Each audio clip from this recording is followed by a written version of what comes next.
Hello, everybody. Happy Friday. It's finally Friday. This week just whipped right by. It just went from Monday to Friday. It just went right by so fast. But I'm super happy that it's Friday.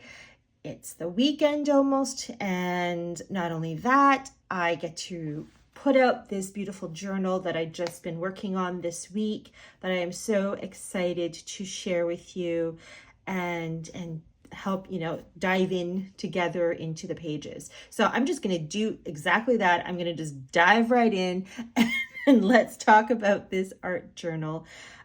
So I have been sharing photos and some video peeks at this journal all week since I started doing the cover, and this is really me stepping outside the box and outside my comfort zone, because I don't normally do faces like this. But when it started coming together, I fell in love with it. I fell in love with it so much so that I am going to take this and transfer it into recreate it on canvas, because I love it. I love the colors.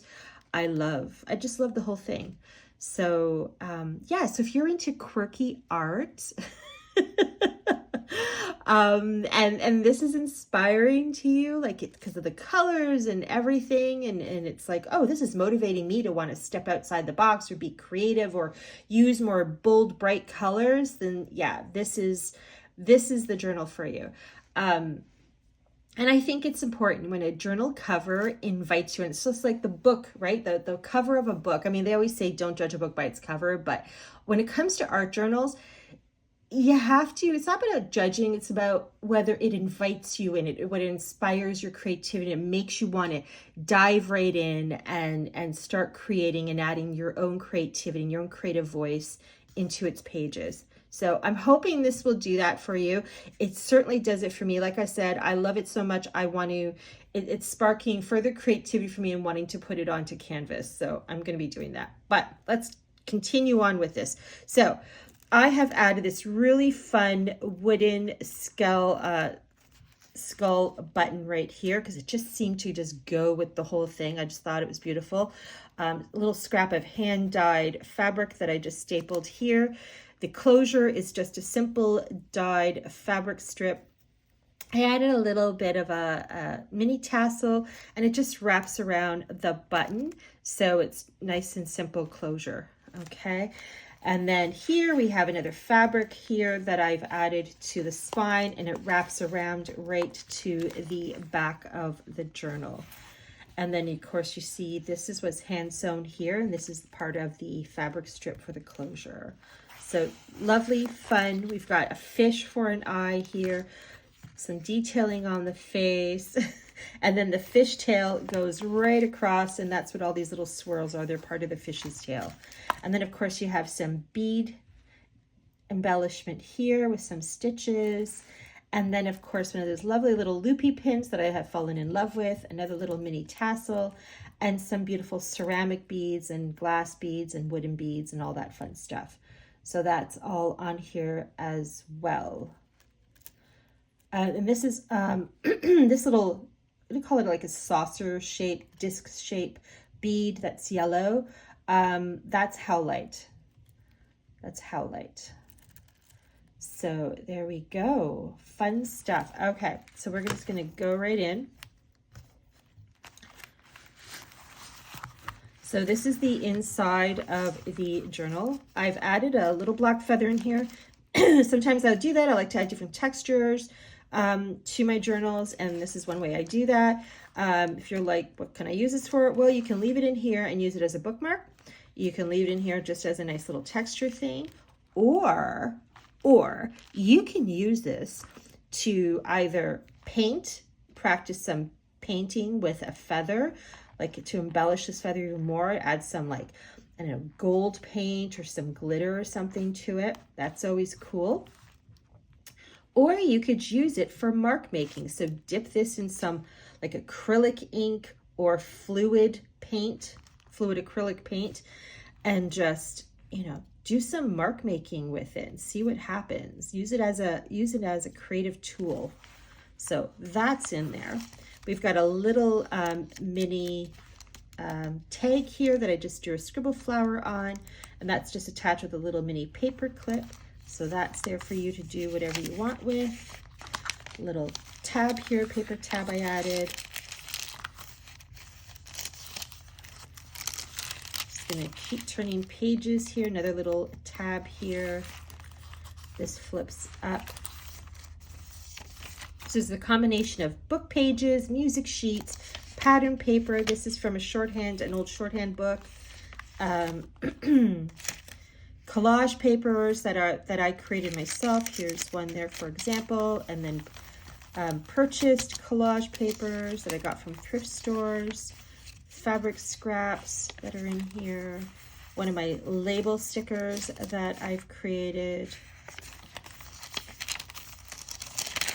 wax paper, parchment paper, tracing paper. I could go on and on. I love this pink. Ledger paper that I got from an antique market. Excuse me. Graph paper. This is some of that pattern tissue paper. Dyed paper I've done. Paper clip with a little mini tassel for embellishment. Another little collage tab I added there, and that's on leisure paper. This is old. This is from a recycled Amazon packaging that I thought, well, why not? I'm going to use it because I like to use everything. These are those, like, I found these at a thrift store. Those are those time stamp things employers use, you know, to record your hours that you've worked. Little envelope pocket there. I did a little funky face quick sketch drawing. You can continue with it if you want. I just did some watercolor on it, so you can add some more or completely change that. It's up to you, but I thought it was fun and quirky. Some more of that ledger paper, some fabric scrap as a tab. This is origami paper. Some of that shorthand from the old shorthand book. I love when pages yellow in a book. I love that. This is rice paper, some music sheet, and then I just hand stitched some hand dyed fabric that I had left over, and I left the long kind of threads on it because I just thought that was a fun element to it. Just gonna do this. This I think is tissue, or not tissue, tracing paper.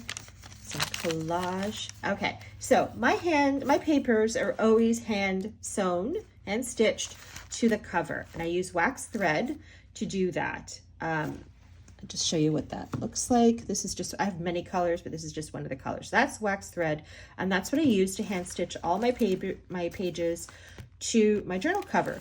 Now, what I've also done here, though, is I've also added some yellow string. You'll see this right here. And what I've done with that, it's not just to embellish, but it's also, because it's wrapped right through the center of the book, is I've added additional collage scraps to it. So these papers right here are not permanently, or they're not hand sewn or hand stitched to the journal cover. They are removable. They're just tucked in, slipped through the yellow string I was just showing you. So there's, where is it? Right there. There's the string right there. So I did that so that you can just pull them out and you can cut them, rip them, hole punch them, do whatever, and use it as collage art to, you know, use in your journal or some other creative project. Or you can just leave these in here as is and consider them as additional pages for you to, you know, just be creative in and do some art in. Why not? So that's all in there as well.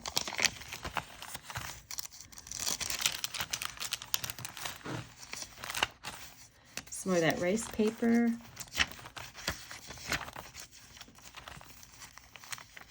Ledger paper, an old piece of a map from a map book. Dyed fabric scrap, a die cut from Tim Holtz. So that's on there as well. Some pattern paper. Is that attached there? Yes. little doodle I did here, some fabric scrap here. This is an envelope pocket, so you can tuck little fun stuff in. Some more of that ledger paper and a fabric scrap. Another die cut here that I just stained.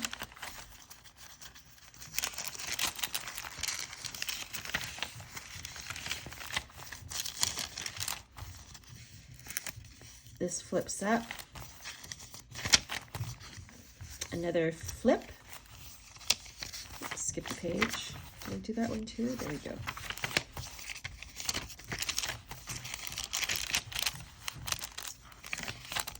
And there we go. And that is the end of the book. And this is just a lovely little piece of fabric scrap I left. It was part of the original covering right here. So I just left it up because I just thought that when I added a nice fun element. And there you have it. So this is now available on my website at thepaintedwitchstudio.com.